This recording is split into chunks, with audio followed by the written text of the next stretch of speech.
Zinho, o miliciano mais procurado do Rio está preso. O governo comemorou, e... mas a verdade é que Zinho se entregou. E a grande pergunta que fica é: por que Zinho se entregou? Por isso eu convidei para essa conversa alguém que estuda milícia há décadas, que você já conhece, já esteve aqui no My News. O professor José Cláudio vai contar para a gente por que Zinho se entregou. Eu sou a Mara Luque, este é o My News Entrevista, que vai começar assim que a Paty rodar essa vinheta e você deixar o seu like, porque essa notícia é importante demais para o algoritmo não ficar sabendo. E você sabe, ele só toma conhecimento do que estamos falando quando você deixa o seu like. Então deixa seu like aí, que é para ele espalhar essa notícia para todo mundo. Paty, por favor, roda a vinheta.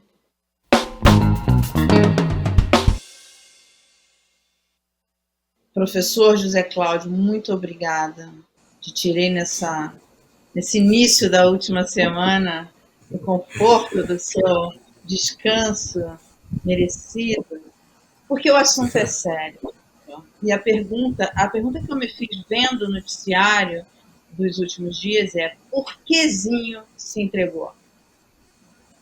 Bom dia, Mara Luque. Obrigado mais uma vez por estar aqui conversando comigo. Para mim é uma honra estar aqui com você. Então,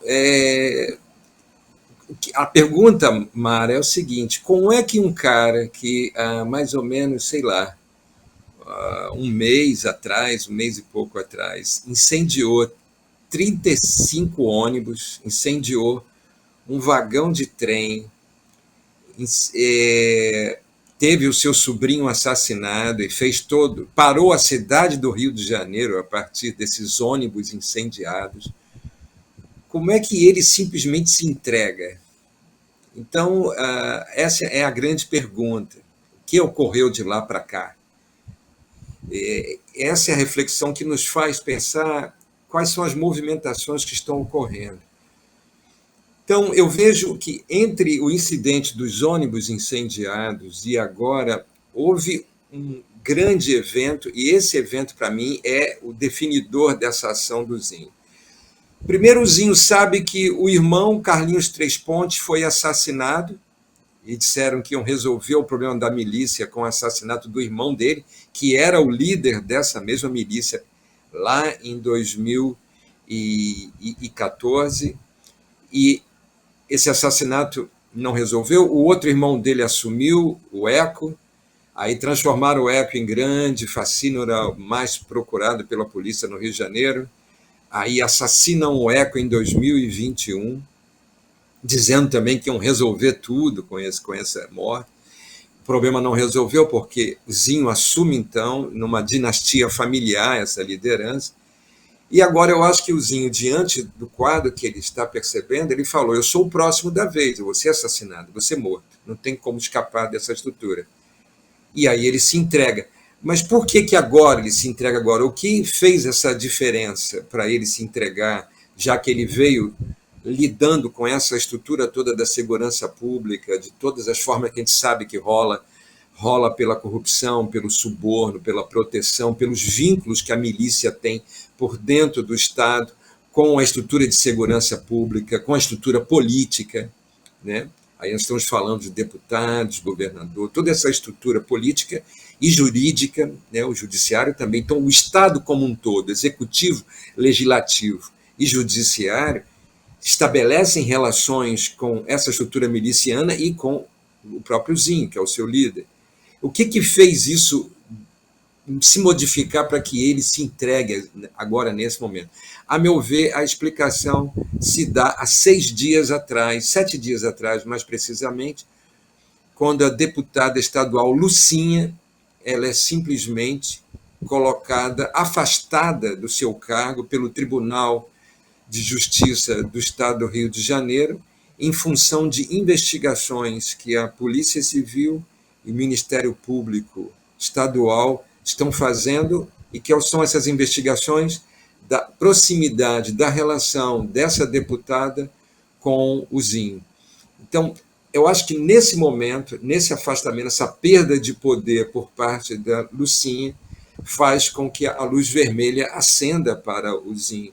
A principal força, suporte e apoio que ele tinha na estrutura do Estado, do poder do Estado, ela se desmonta ali naquele momento. E a pergunta, então, Mara, é mais complexa. A pergunta é: por que Lucinha, nesse momento, foi atingida por esse processo de investigação? Por que eu faço essa pergunta? É simples, mano. São vários, eu sei, e pelos estudos que eu faço há muito tempo, são vários parlamentares no Rio de Janeiro, deputados estaduais, que têm vínculo com a estrutura miliciana. São muitos, não são poucos. Relações com estrutura de grana, de poder, estruturas de votações em áreas controladas por milícia. Por que a Lucinha é escolhida nesse momento para ser afastada?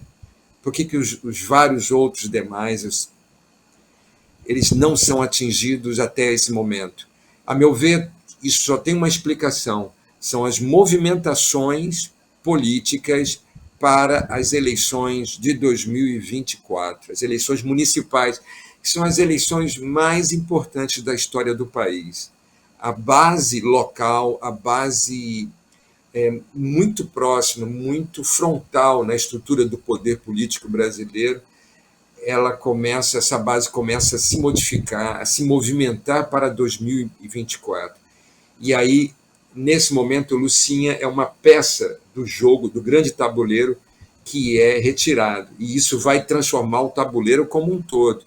Isso já, nesse momento, já no final de um ano para início do outro ano. Então, ao meu ver, essas movimentações é que começam a transformar, e aí o Zinho sentiu isso, ele foi atingido. Sem essa base política, ele se recolhe.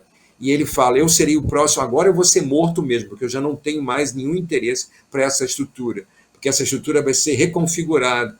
E ele, sabendo que ele é uma carta fora do baralho, ele simplesmente se entrega, ele não é burro. Ele não quer morrer como o Eco morreu, ou como o outro irmão Carlinhos Três Pontes morreu.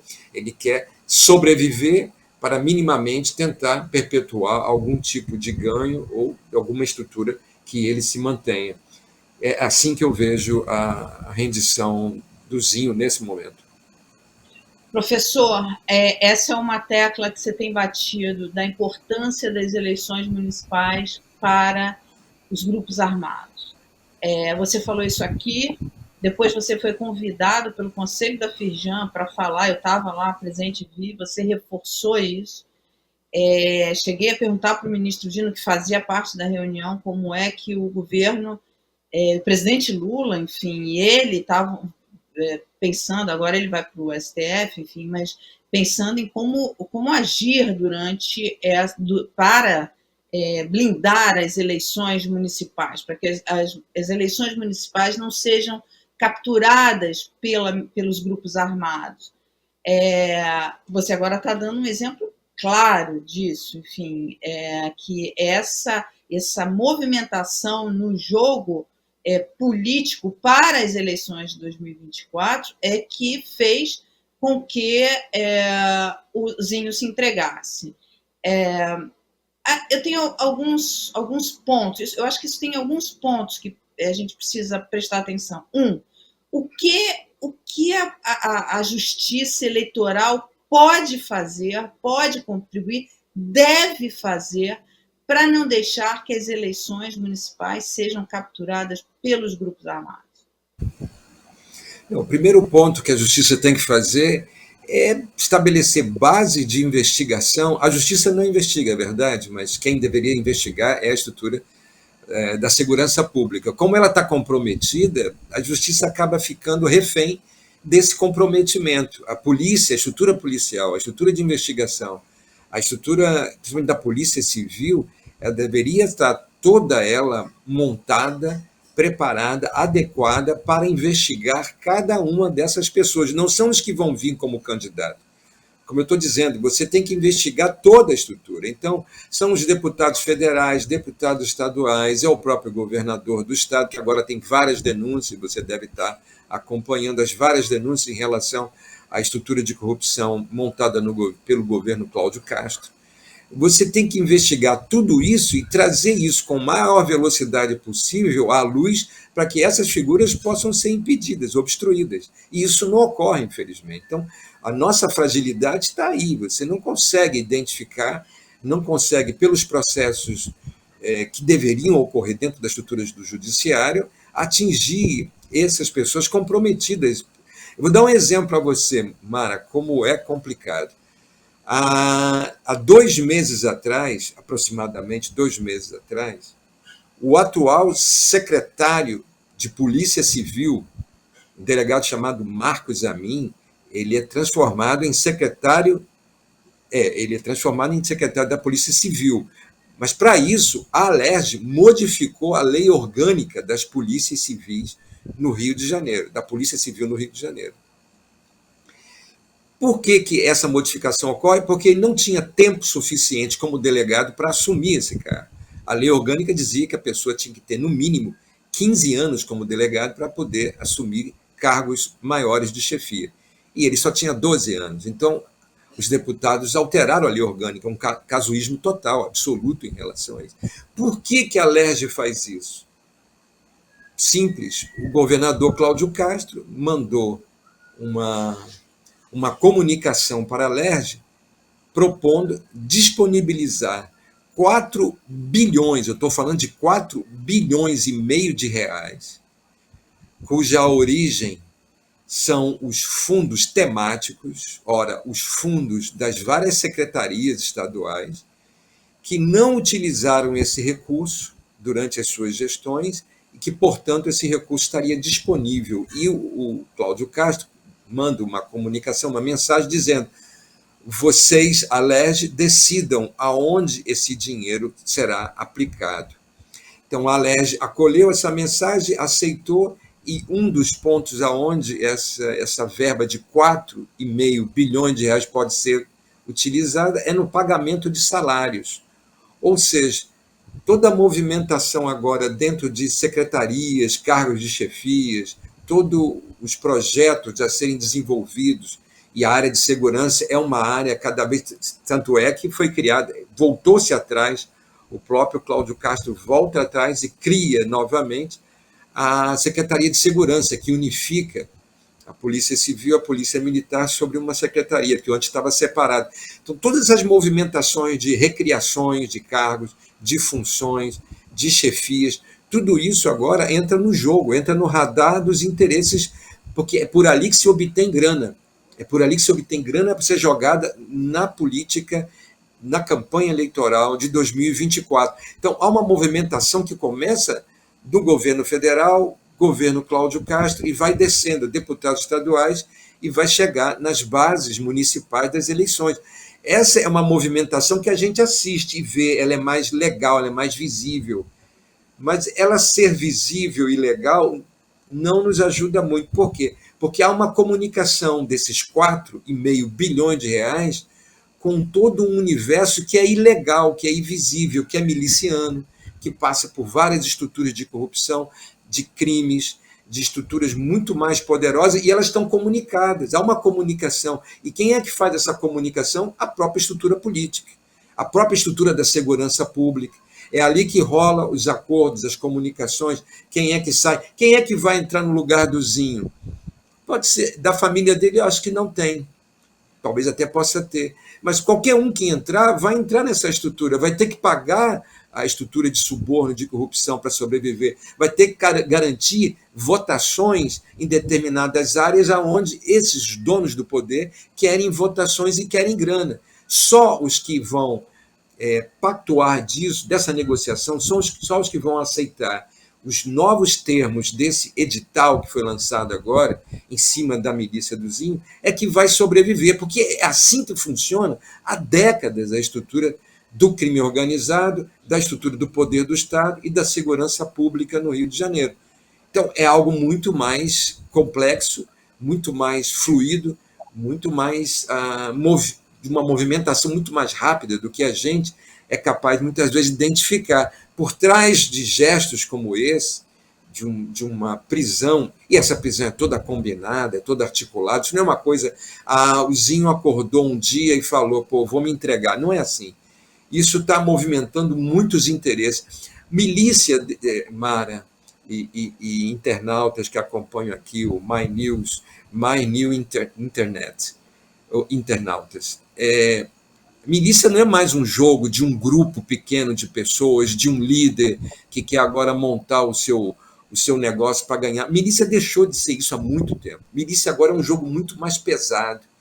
Milícia garante votações expressivas em várias áreas.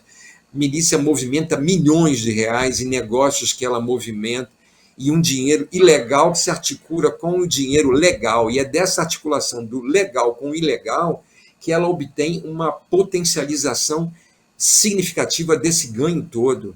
Esse ganho é muito mais complexo e vai controlar territórios e votações e grana cada vez mais, com muito mais precisão, com muito mais detalhe.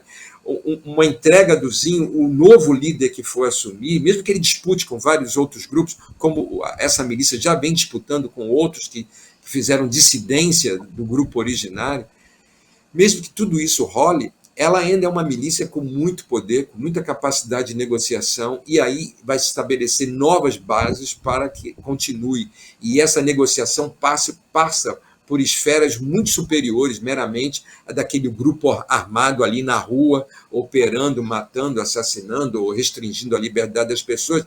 Isso aí é o mínimo de uma estrutura miliciana. Ela está agora num patamar de interações muito mais amplas, muito mais amplas.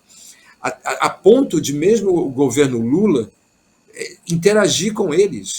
Foi o caso mais notório nosso, agora recente, quando a esposa de um miliciano simplesmente assume o primeiro escalão do governo Lula, com todo um comprometimento dessa figura em relação à estrutura miliciana lá do município onde ela e o marido atuam. Então é impressionante essa estrutura toda. E você vai dizer para mim, isso não vai ocorrer mais? Vai continuar ocorrendo. E vai continuar em 2024, já está ocorrendo. Aquilo que você denunciou lá naquele dia lá, junto à Fijan, membros do PT estão se relacionando com essa estrutura miliciana, estão apoiando candidatos ligados a grupo de extermínio e milícia na Baixada. Você denunciou, você falou, o que o futuro, né, vai subir daqui a pouco, membro do STF falou para você e para mim e para os membros da Fijan que estavam lá. Eu verei isso junto com o presidente Lula. É isso mesmo? Vai resolver? Você vai, de fato, indicar esse erro dentro do Partido dos Trabalhadores no vínculo com essa estrutura? Você vai fazer isso? Você fez alguma coisa até agora? Não foi feito nada e não vai se fazer nada, porque é uma estrutura de votos poderosíssima que esses grupos movimentam e todo mundo quer botar a mão nisso. Então, nós estamos sentados em cima do cinismo geral. A mídia mata, prende e diz que vai resolver a milícia. Resolve nada. O outro diz que vai resolver porque não vai deixar o grandioso Partido dos Trabalhadores se relacionar com um miliciano ou um matador. Não resolve nada. Então, todos nós vivemos um faz de conta de uma estrutura que vitima cada vez mais pessoas e que vai nos vitimar cada vez mais. Então, é um cenário muito, muito barra pesada, muito ruim mesmo. Professor, ouvindo você falar, me parece que a justiça eleitoral tem um papel importantíssimo, porque é o financiamento dessas campanhas, quer dizer, esse dinheiro, parar essa sangria de dinheiro para financiar candidatos milicianos ou candidatos apoiados por milicianos, porque, acompanhando tudo que você vem falando, você tem candidatos apoiados por milicianos, mas você tem candidatos milicianos também. Quer dizer, a justiça eleitoral, para começarmos a ver uma luz no fim desse túnel, passa por um trabalho importante da justiça eleitoral de não deixar esse dinheiro irrigar essas campanhas. Como se faz isso? Como a polícia vai ter que fazer, é ela que vai ter que investigar. Agora são CPFs que financiam campanha. Você tem que investigar o vínculo de cada financiador desse de campanha com esse financiamento. Você tem que fazer acompanhamento de evolução patrimonial, acompanhamento de evolução financeira, quem são os doadores de campanha. Você tem que investigar, e aí é muito mais complexo, porque nem tudo que é declarado junto à justiça eleitoral é real. Existe o famoso Caixa 2, que é um volume de grana muito grande, que não é declarado. Você tem que ter, então, investigação policial de fato sobre isso. Você tem que acolher denúncias, você tem que fazer acompanhamento do perfil desses candidatos todos. Se eles têm discurso, todos esses candidatos que têm discurso de base miliciana, sabe qual é? Tem que armar a população. Discurso que até pouco tempo atrás dominava o país e continua dominando. Você tem que armar a população para proteger a população. Bandido bom é bandido morto. Todo o discurso de que o mal tem que ser extirpado, discurso religioso, muitas vezes, falando de liquidar o inimigo, trucidar, matar aquele que produz o mal, se transforma o bandido naquele que tem que ir para a vala. Então, todos os bandidos têm que ser mortos. Eles vão me chamar de defensor de vagabundo. E você também, Mara, será classificada como defensores de vagabundo. Então, nós estamos na lista também para ser trucidados pelo bem, pela justiça, pela dimensão até divina que eles... Então, todos esses discursos do bem contra o mal, discursos de ódio mesmo, de ódio dos que têm a verdade, dos que têm a lei, dos que têm a salvação do seu lado, contra as trevas, contra o mal, contra o diabo. Todo esse discurso dualista, maniqueísta, ele tem que ser investigado. Ele é a base sobre a qual você constrói estruturas de poder político, de campanhas eleitorais, que, em grande parte, muitas vezes, serão irrigadas com esse dinheiro ilegal. Agora, a irrigação ela é fantástica, ela não é identificada de primeiro momento. Vou dizer para você, Mara, você tem, aqui na Baixada, por exemplo, você não vai conseguir achar uma prefeitura que não tenha empresas que trabalhem para ela, empresas que fornecem terceirizados, empresas que fornecem maquinário, empresas que fornecem obras e construções, empreendimentos de obras públicas, empresas essas cujo capital é miliciano. Então, a milícia hoje ela já transformou a sua grana ilegal numa grana legal. Essa legalização do dinheiro passa pelas estruturas da política, do poder público municipal, das câmaras de vereadores, de tudo aquilo que publicamente é licitado. Por ali é que você tem a entrada do capital ilegal miliciano na montagem de prestadores de serviços e na montagem de empreendimentos que vão ser contratados e também no fornecimento de mão de obra terceirizada para essas prefeituras. Então, está tudo por dentro. Então, como é que você agora vai investigar isso? Você tem que ser uma investigação muito mais sofisticada. Você vai ter que ir lá na raiz. Aí, por exemplo, tem um juiz que você conhece muito bem, você entrevistou ele, que é o Damasceno. O Damasceno, João Batista Damasceno, ele sabe disso, ele já falou em debates comigo que empresas vão ganhar uma licitação e na hora que elas vão tentar trabalhar ou tentar realizar aquilo para o qual elas foram contratadas, naquele edital de licitação que eles ganharam, simplesmente eles não vão lá realizar a obra, porque o segundo ou terceiro colocado vai dizer para ele, para aquele primeiro colocado, não adianta você ir lá que quem domina esse território sou eu é que mando aqui, você não vai conseguir nada. Ela tenta e não vai conseguir, não consegue, ela desiste. Se tiver um segundo candidato que foi aprovado, mas que também não é esse que domina o território, ele também não vai conseguir. Então você está num universo de controles territoriais que vão influenciar grana, poder político nesses territórios todos. E o TSE, ele teria que ter essas informações formalmente comprovadas para ele poder se movimentar. E quem é que poderia dar essas informações? A estrutura de investigação policial. Ela faz isso? Ela não faz. Por quê? Porque essa estrutura está toda comprometida, ela é controlada por grupos políticos, ela é controlada por interesses econômicos, ela é controlada por interesses daqueles que montaram essa própria estrutura, nos mínimos detalhes. Se você, como governador, está querendo mudar alguma coisa, o deputado estadual, o prefeito ou o vereador vai dizer: você quer a sua base eleitoral na próxima eleição para poder se reeleger? Quer? Então você não mexe em nada disso aqui, porque se você mexer, você perde o nosso apoio. Então, lá na ponta, que é a eleição de 2024, que é a grande eleição que define essa ponta toda de base eleitoral lá na rua, lá naquele bairro, né, naquele local, é essa eleição, é esse momento que define todo o resto. E os interesses que estão se movimentando lá são interesses desse nível, interesses de nível miliciano, de nível de grupos organizados ali com quem a milícia estabelece relação, são igrejas evangélicas ou outras tantas igrejas, são estruturas de lazer e de diversão, são estruturas esportivas, são associações de moradores, são grupos de movimentos sociais organizados, todos eles naquele território vão ter os seus interesses movimentados agora em 2024 nas eleições municipais. Então, se você não está lá observando, investigando e controlando isso, não adianta você querer ir depois investigar isso em outro ponto, porque toda essa cadeia vai estar já alimentada e reformulada a partir das eleições municipais. Então, você tem que incidir lá, só que você não incide lá porque toda a estrutura política do Executivo, Legislativo e Judiciário está comprometida com quem já está lá dentro. Então, nós estamos num curto-circuito, num sistema fechado, dentro da estrutura de poder que não nos permite sair. Eu queria muito um TSE que pudesse ter capacidade de atingir todos esses que a gente sabe que estão envolvidos. Mas cadê essa capacidade política? Cadê a investigação? Cadê o interesse político de quem está no poder?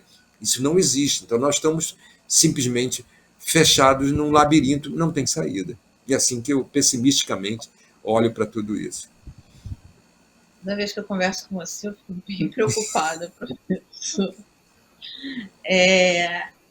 Para a gente encerrar essa conversa, Zinho se entrega à Polícia Federal. Por quê? No mínimo, ele está tentando se proteger. Ele sabe dos interesses da Polícia Civil aqui no Rio de Janeiro, sabe que os irmãos foram mortos exatamente por essa polícia. O último que foi morto, o Eco, foi um negócio assim, é uma piada. O cara já estava preso, estava na mão da estrutura da Polícia Civil, e o relato que nos chega é que ele, mesmo preso, ele tentou reagir e pegar uma arma, e aí ele foi morto. É um negócio assim, você olha para isso e fala assim, como assim? Que história é essa, cara? E essa estrutura que matou o irmão dele, o Eco, é a estrutura que está no poder hoje, totalmente. Ela é uma estrutura que faz o discurso do narcomiliciano. Sabe o que é isso? Eles pegaram os traficantes, que, claro, são civis, que hoje estão envolvidos com a milícia, e transformaram eles nos grandes responsáveis pela milícia. São os grandes autores e criminosos e fascínios que têm que ser presos e mortos. Então, com isso, essa estrutura da segurança pública atual, que vem lá do Alan Turnovsky, que foi preso durante a campanha de 2022 como candidato, que foi identificado com vínculos com o jogo do bicho, esse que criou, junto com Cláudio Castro, o discurso do narcomiliciano, fascínora, esse grupo todo é o que permanece no poder hoje, na estrutura de segurança pública. Então, o que o Zinho pensou? Eu vou me entregar para esses caras que já liquidaram vários membros da minha família, e simplesmente eu vou ser idiota a ponto de fazer isso? Claro que ele não é idiota. Ele falou o quê? Eu vou me entregar à Polícia Federal, pelo menos. Há um comprometimento?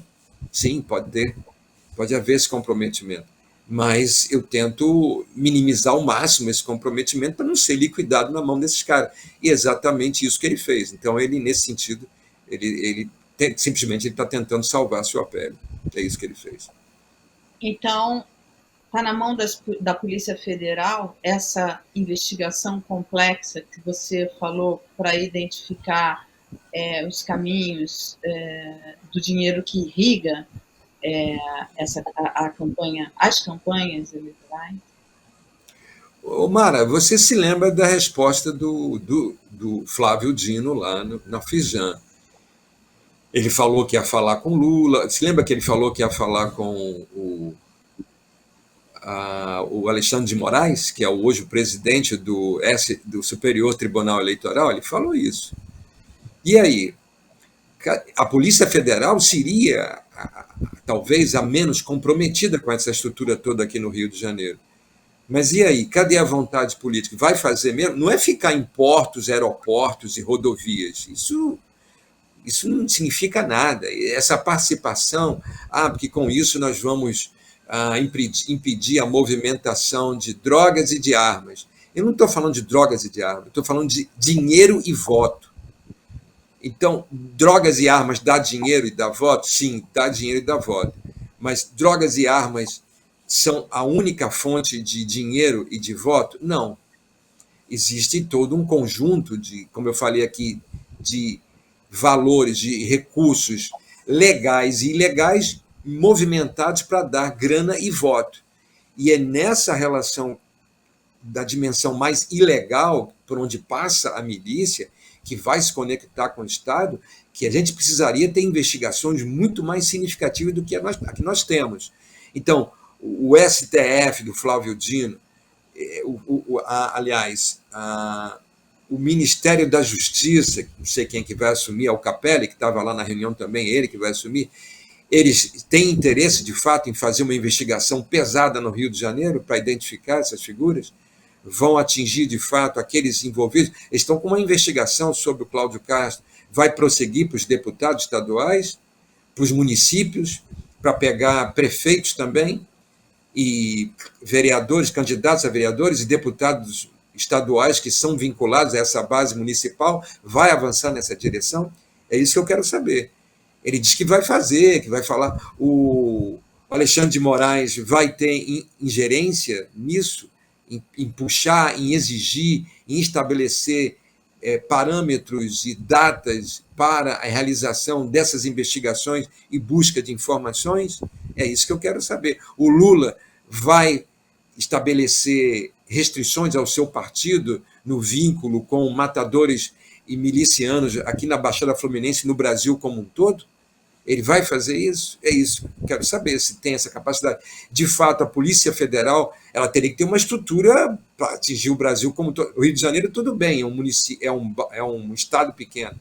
A Baixada Fluminense são 4 milhões de habitantes, o Rio de Janeiro são 6 milhões de habitantes e pouco, vai dar 10 milhões de habitantes. Esse universo é um universo grande, mas você teria como concentrar esforços. Agora, como é pensar isso para o Brasil como um todo? Vai fazer do Rio de Janeiro uma vitrine para o Brasil como um todo, para se espelhar, para fazer uma modificação nesse cenário eleitoral? Isso tem que ter vontade política. É isso que eu queria saber. Eu também veria muito isso como uma possibilidade. Seria uma esperança para todos nós. E aí isso é uma resposta que a gente busca. Naquela reunião, professor, o ministro disse, né, anunciou, enfim, que estava aumentando o efetivo da Polícia Federal no Rio, inclusive. Isso pode ser um caminho? Mas ele aumentou, era um total de 300 homens, vinculando Polícia Rodoviária Federal, Polícia Federal. Isso é muito pouco, né? Não basta só a quantidade de pessoas, você tem que ter investimento pesado em tecnologia, em informação, em busca de informações, em pesquisa. Hoje é muito mais dados do que você simplesmente tem gente armada na rua. Claro que tem que ter gente armada na rua.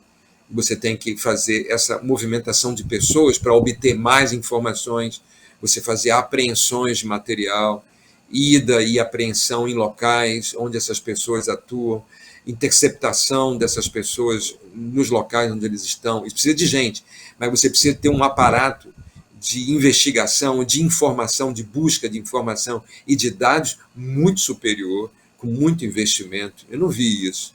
A gente vê movimentação. Onde está essa polícia rodoviária? Onde está essa polícia federal? A gente vê eles nas ruas, nas estradas, mas isso é suficiente?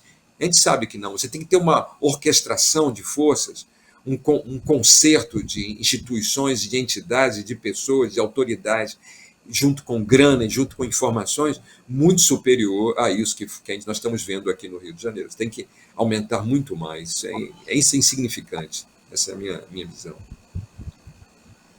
Professor, muito obrigada pela sua participação, muito obrigada pelo seu trabalho, enfim, você faz um trabalho espetacular no mapeamento da chaga brasileira. Muito obrigada, viu? Tá certo. Obrigado a você, obrigado a todos vocês que estão aqui participando. Você que ficou com a gente até agora, compartilhe esse vídeo, é importante que as pessoas saibam a responsabilidade que elas têm na hora de votar agora, em 2024. Sempre, né? Mas como você viu o professor falando, 2024 é uma eleição importantíssima no combate aos grupos armados. Obrigada pela companhia, te vejo em breve.